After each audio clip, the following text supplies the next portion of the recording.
দেশে ঘুরে ঘুরে জয় বাংলার গান গাই। আমার নেত্রী শেখ হাসিনা তুলনা যার নাই।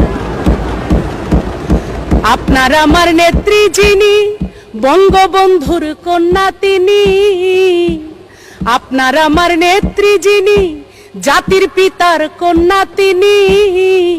আমরা সবাই তারে চিনি যার তুলনা নাই। আমার নেত্রী শেখ হাসিনা তুলনা যার নাই। এই বিশ্ব যারে করে গণ্য আজকে তার কারণেই আমরা ধন্য। এমন একজন নেত্রীর জন্য, এমন একজন নেত্রীর জন্য আমি দোয়া চাই। আমার নেত্রী শেখ হাসিনা তুলনা যার নাই। আমার বিএনপির মাননীয় সংসদ সদস্যদেরকে বলবো যে আপনাদের নেত্রীর পরিচয়টা কি, বাবার নামটা কি বলেন তো? একটা লোকও জানবে না, আমার মনে হয় কেউ জানে না বাবার নাম কি, মায়ের নাম কি, টেম্পোলার